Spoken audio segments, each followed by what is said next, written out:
Welcome, friends and foes, survivors and killers. Let's sit around the campfire together and talk about Dead by Daylight. Specifically, a perk that seems to be constantly shifting in and out of the general DBD discourse. Yep, it's time to perhaps paradoxically take a real close look at Distortion. I don't think there are many perks in Dead by Daylight these days that provoke such a divided response as Distortion. There are some players who flip out in livid rage as soon as they see only 3 auras on Lethal Pursuer, and others who barely even notice it. Some survivors who run the perk religiously and track their tokens like they're watching calories, while others can smell it on their solo queued teammates like a cheap cologne, because they know they've gotten the most useless teammate behaviour could load them with, who are just waiting to let them drop a hook stage so they can hide in a Z wall like a cockroach. But today I'm going to leave my normal and insanely opinionated self at the door to the best of my ability, and assume Distortion sits in a strange duality of perk design. Like how an electron behaves both like a particle and like a wave, depending on how it's measured and observed, Distortion is at any time either incredibly overpowered or completely useless, but never both, and only when it is observed in a match by the killer or by a survivor using it. And to understand this wave-particle duality of perk design, and the equally divided responses to its existence and omnipresence, we need to understand what it actually does. Distortion is a teachable perk from Jeff Johansson that starts the match with 3 tokens. Each time the killer would see the survivor's aura while the Distortion has at least 1 token, a token is consumed, the survivor's aura is hidden for 10 seconds, and that survivor's scratch marks are hidden for the same duration.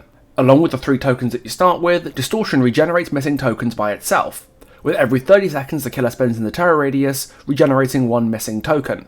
So to put it simply, the perk is dedicated entirely to countering aura reading, which inherently means the perk is inconsistent in terms of the value it will bring to a game.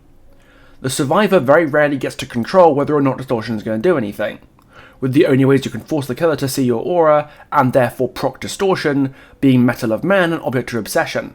Pro tip, don't try it with Object though, because the fact the killer can't see your aura means you won't see theirs, crippling Object's entire functionality, and eating Distortion tokens for no reason whatsoever. Distortion, by the nature of its design, almost always requires the other side to have brought a specific perk or add-on to allow it to get value. In fact, I'd argue the only perk you have less control over than Distortion is Shattered Hope, a perk that only has text if the survivor has brought a boon perk. At least Distortion against a killer with no aura perks will tell you the killer has no aura perks because you'll never lose your tokens. And you can kind of force it to proc with Metal of Man, which gives Distortion immediately more utility than Shattered Hope does, which is literally an empty perk slot in a match without a boon. And unlike other perks like Lightborn, Franklin's Overwhelming Presence, where you can at least see the survivor bringing the item into the trial to inform whether or not you should bring it, there's no cue that the survivors are bringing boons. Just like there's no indication before a match starts that a killer is going to bring an aura reading perk so you can put Distortion on. Similarly, the killer has no idea that any given survivor is going to bring Distortion, and can't really play around it once they know about it. It will counter any aura perks you brought if you brought them. You can't switch off your auras halfway through the game, and unless you happen to be able to turn off a terror radius at will, you're not going to be able to regenerating tokens either. This, I think, is a good place to start the conversation around Distortion. At the end of the day, Distortion being a perk that's mostly out of your control on both sides can inform a lot of players' attitudes towards the perk. The same survivor could bring Distortion in 2 games and play the exact same way in both matches, but end up with completely different results, because dependent entirely on what the killer is bringing. One survivor can say that Distortion does nothing for them, that it's a useless perk. One can say it single-handedly rescued their game and countered multiple killer perks by itself. And based on their personal experiences, both of these players are right.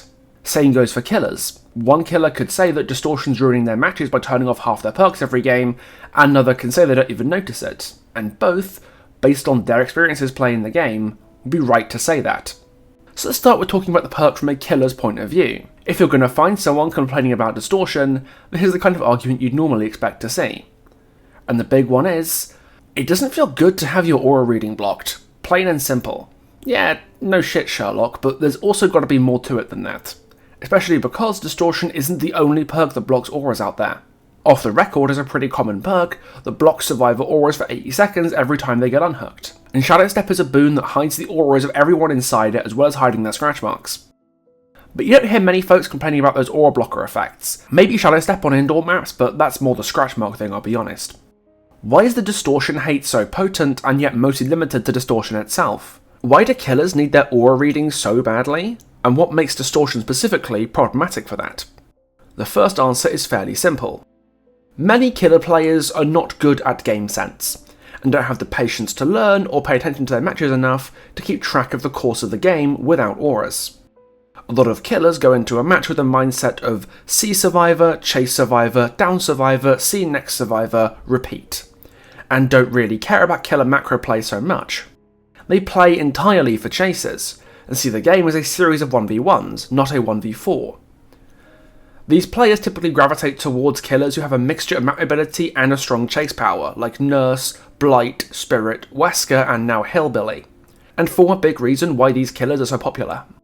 They have the mobility to instantly start another chase as soon as they get a hook, and have a good enough chase power to be able to commit to that chase as much as they want to. When you're playing a killer like Nurse, Blight, or Wesker, chases can be short enough that there's no real reason to leave unless you're getting really sauced. Mid to long range aura reading perks like Barbecue and Chili, Friends to the End, and Lethal Pursuer are fairly common on these killers as a result, and to run into Distortion that will block them doesn't feel great, because you then gotta spend time looking for survivors instead of just chasing them. You can't play the game the way you want to play it because they brought a perk that you can't play around, and that feels like shit. So no wonder you don't like going up against Distortion. But I'll be honest, I think that's completely acceptable. At the end of the day, if you're only looking to play DBD in a very specific way, basically not engaging with the game's tracking or macro elements at all, it really isn't a problem to give survivors a tool to combat that, to make you play the game on their terms a little bit. If you're using aura reading as just game sense in a perk slot, then distortion countering that is completely valid. If that was the only reason people were complaining about the perk, I'd probably just wrap the video up here. But there is a lot more to it than that. Not all auras are created equal, and not all killers use auras in the same way.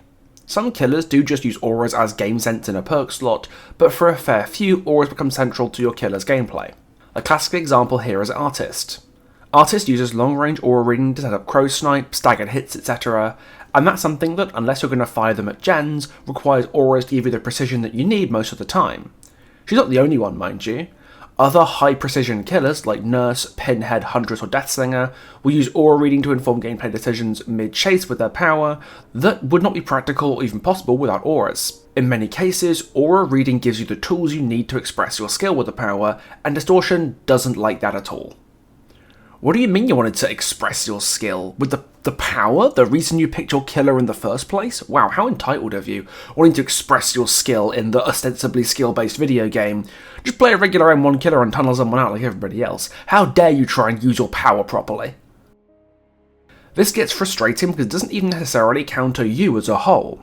It just discourages you from doing anything other than the most safe things possible with your power. Denying you the tools to make skill-expressive plays means you'll make the non-skill-expressive plays instead. I'll use the Artist example again. If you hook someone and Barbecue shows you an aura of somebody across the map, Artist can try for a cross-map snipe. But if the aura is blocked by Distortion, that bird is probably being sent to a generator instead, because just firing birds randomly into the map hoping you're going to hit someone you can't see is generating very little value for you. That's annoying for the Artist player because you don't get to play your killer in a skill-expressive way. And I'd argue birds pestering you off of gens is measurably more fun for the survivors than getting sniped in the open without Distortion would be. I'd say personally, it's a lot less fun. Distortion is creating a situation that nobody benefits from. The more criticisms that you hear about Distortion, the more you realise this kind of situation is frustratingly common, and forms most of the legit problems that survivors and killers alike have with the perk. We've talked about its effect on killer playstyles, but we can't forget its effect on killer builds too, because the rise in Distortion's usage rate has not gone unnoticed by many killer players. If you run a lot of aura perks on killer, and routinely run into Distortion, the only logical thing you can do to deal with that is change your perks up to be less reliant on aura reading, because in-game Distortion has no real counterplay whatsoever. This to me is where it differs from the other aura blockers. Off the record only blocks auras for fixed periods of time, and Shadow Step is limited in range, requires setup, and you can break the totem once you realise where the boon is. But Distortion just sort of exists. You can't predict it, you can't stop it from triggering, and you can't usually prevent it from regenerating tokens either. You beat Distortion by not running perks that Distortion will counter. And this leads to a problem. Because if you're taking off aura reading, what perks are you going to run instead?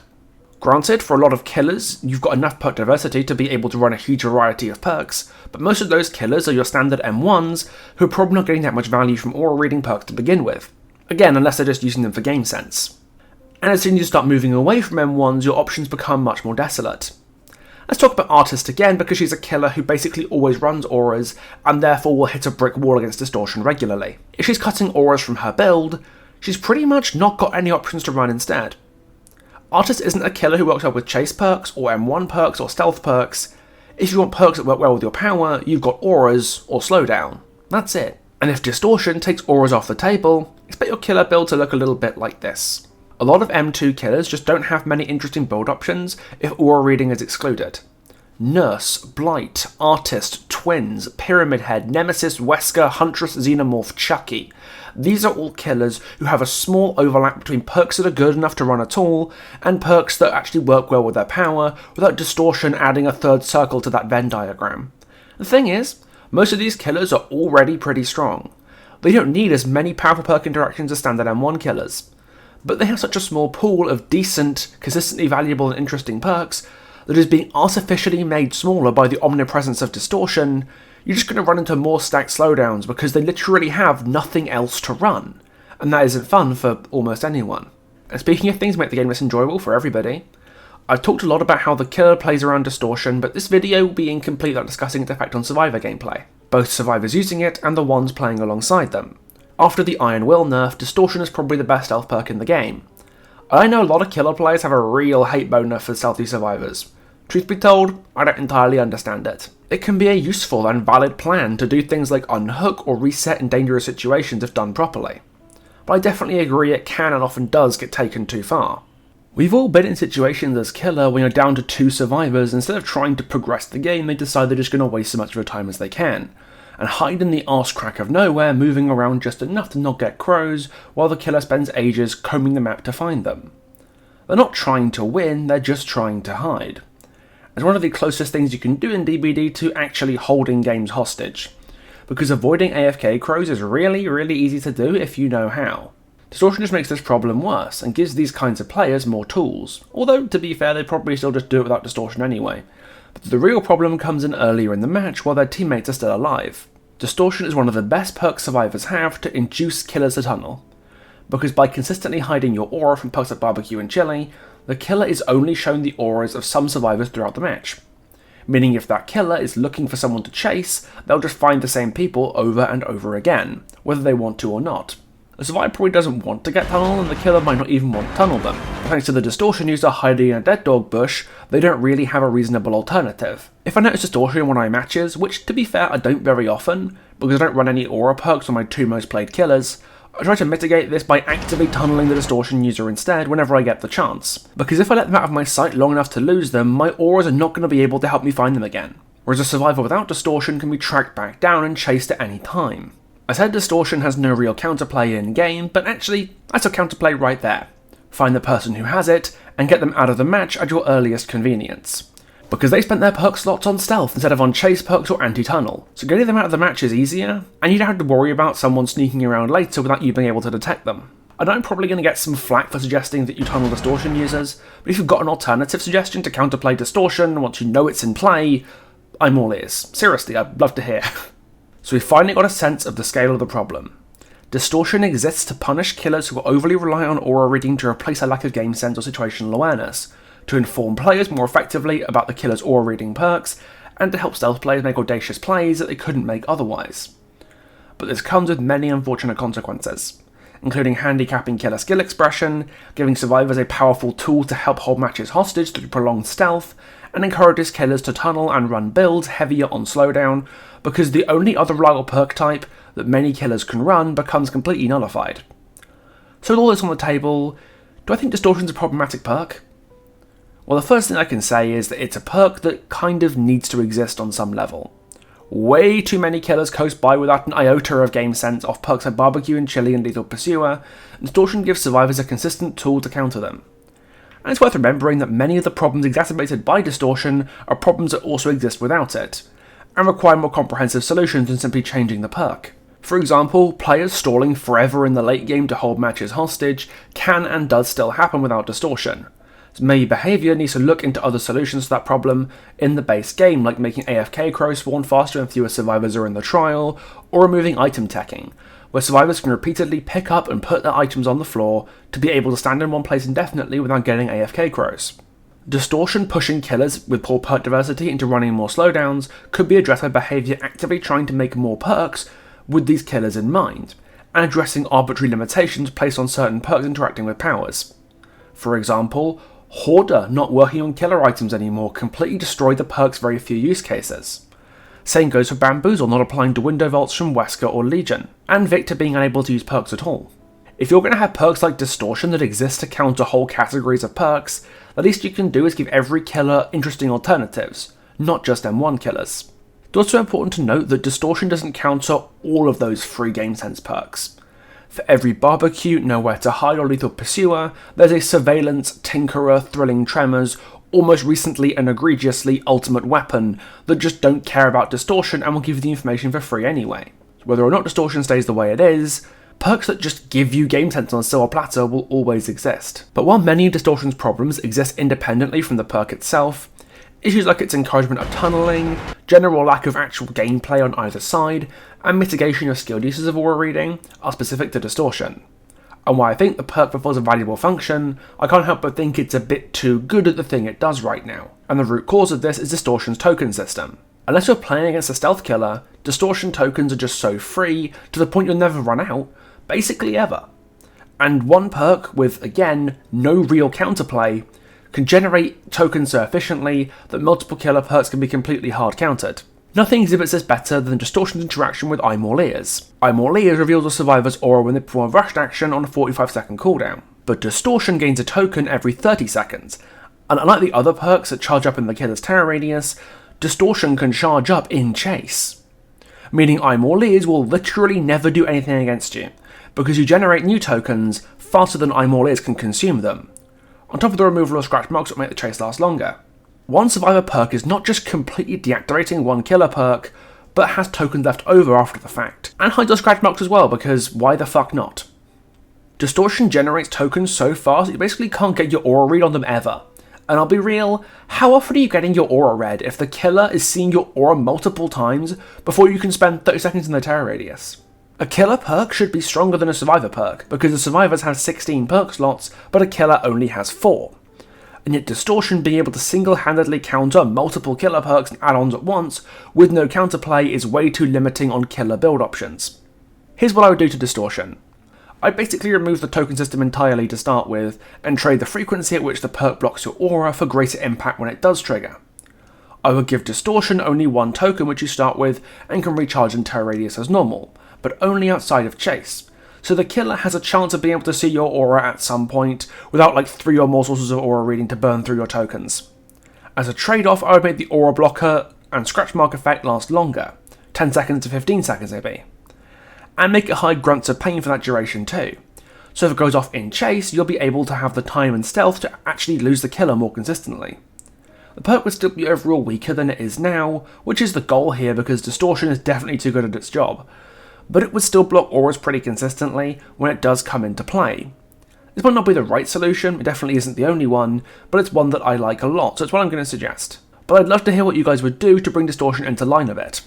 So, what have we learned? Well, the biggest thing I hope I've demonstrated is that even a perk that you can't actively use and that can regularly do straight nothing in a game can have profound enough effect on matches as a whole that it has ramifications way beyond what any individual player can immediately see. Perhaps fittingly for a perk that makes you hard to see, Distortion has a lot of invisible consequences on matches that no one person can perceive from just one perspective. If you're going to try and understand something in a multiplayer game, doing it from just one point of view is not enough. But to me, the thing that interests me the most when making this video is the idea that Distortion isn't the only perk we can think about this way. Any perk that has a big enough impact on matches to be noticeable, which sadly is fewer perks than I'd like, can and should be examined stereoscopically, to help us understand what role they play in the meta, and whether and how they should be changed. We all know what we like and don't like, but quantifying why you do or don't like something is the key to giving good feedback. And without examining divisive or unpopular things in this game, how can we expect anything to get better? So that's everything I have to say about everyone's favourite stealth perk. But what do you guys think? Do my ideas for changes overkill the perk? Honestly, I'm inclined to think they might do. And while you're down there, you can press that little button to subscribe because that would be fucking sick as hell. I've got a load of fun stuff in the pipeline that I really don't want you guys to miss. And if you want to extra not miss it and see it before everybody else, you can hop by my Patreon. All my wonderful patrons get a shout out at the end of the video and get a day's early access to all my videos plus some other fun stuff. So if I thought starting some coin my way, Patreon is the place to look. A link to that's in the description. So I guess I'll see you for the next video. Ta-ta for now.